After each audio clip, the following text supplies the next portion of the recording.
Today we're going to deal with segments inside our circles. Everything we've done up until now has been the angles and degrees, but now we're going to focus on lengths of our chords. So if we have intersecting chords, then we're going to have a multiplication problem and some proportions to solve. We're going to do the pieces of one multiplied together are equal to the pieces of the other. So EA times EB will be equal to EC times ED. The pieces of one multiplied together equal the pieces of the other multiplied together. If we have two secants, our rule here is the outside times the whole thing, and that's how I tend to refer to it. So the outside times the whole thing is equal to the outside times the whole thing of the other. So EA times EB is equal to EC times ED. This works for our tangent as well, outside times the whole thing. And when we do outside times the whole thing of our tangent, it ends up being EA squared is equal to the outside EC times the whole thing ED of the other. So we're going to move into working some problems here. If I have two chords that intersect inside my circle, I'm going to multiply the pieces of one and set them equal to the product of the pieces of the other. So here we go. I'm going to have 5 times 12 is equal to 6 times x. So 60 is equal to 6x, and x is equal to 10. If we keep moving on from here, on number 2, we're going to do outside times the whole thing. So we've got 6 times 10 for PR. Outside times the whole thing is equal to the outside 5 times, be careful with this one because it is not 5 times x, RT can be listed as x plus 5. So I've got 60 is equal to 5x plus 25. Whenever I subtract away my 25 from the 60,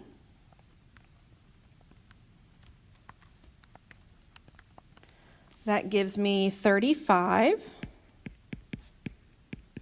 So x is equal to 7.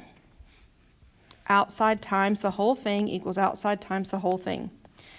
Here we have, again, two chords that are meeting. So I'm going to do the pieces of one times the pieces of the other. I have x times 4 for that vertical diameter. Now, when our diameter intersects a chord perpendicularly, remember that it bisects that chord. So I have 8 and 8 across the other.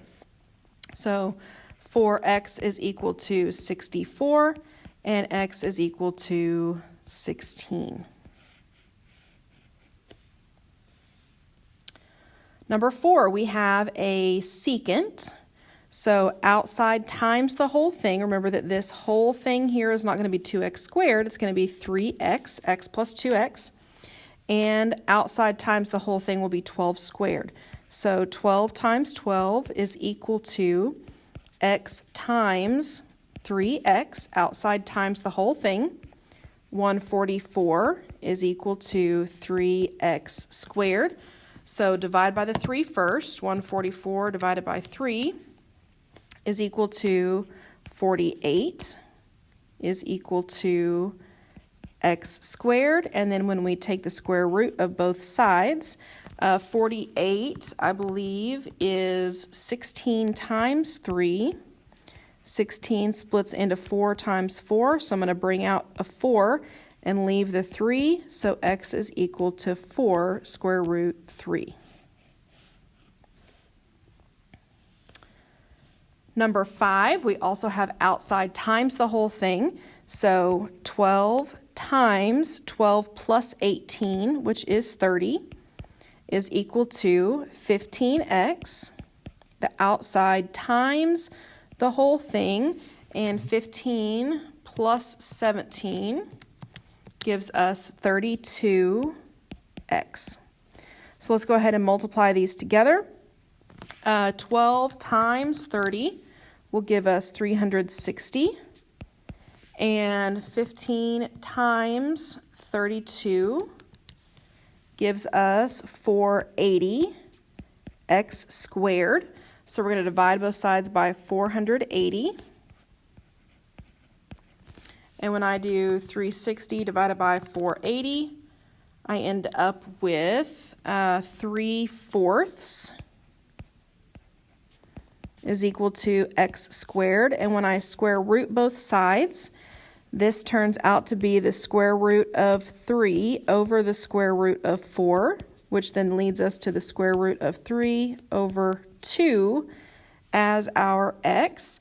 Technically, it could be plus or minus the square root of 3/4, but since we're dealing with a length, we need to check that negative, and if I plug in a negative for the x, then my lengths end up negative. So we are left with the positive answer, the square root of 3 over 2. Number 6, I have two chords that are intersecting, so I'm going to do the product of one of the chords is equal to the product of the other. Let's look at LM first. So I'm going to have the segments, x plus 3 times x plus 1 is equal to the segments multiplied of the other, x times x plus 5. Let's go ahead and multiply those out. Remember that on this left-hand side, we do have to FOIL that. So x squared plus 3x plus 1x plus 3 is equal to x squared plus 5x. The good thing here is that our x squareds will cancel, so we don't have to factor to get our result. Over here on the left-hand side, I have 4x plus 3 is equal to 5x, and whenever I subtract over the 4x, x is equal to 3.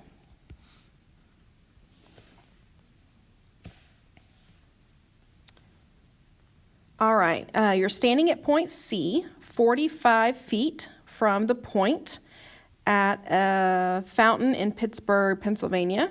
The distance from you to a point of tangency on the fountain is 105 feet.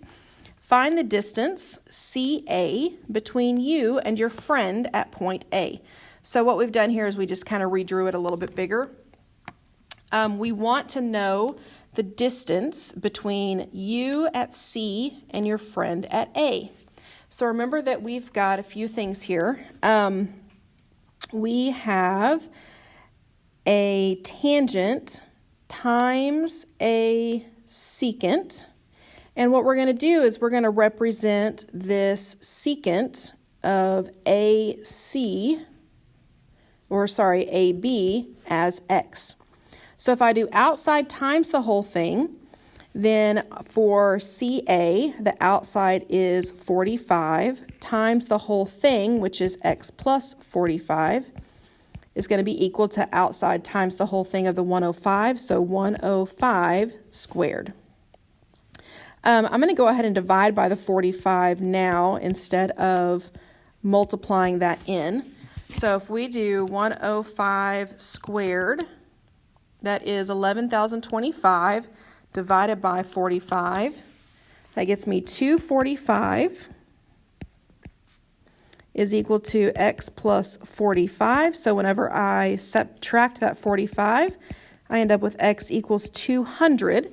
So if this length here is 200, then the distance between you and your buddy is those combined 245 feet.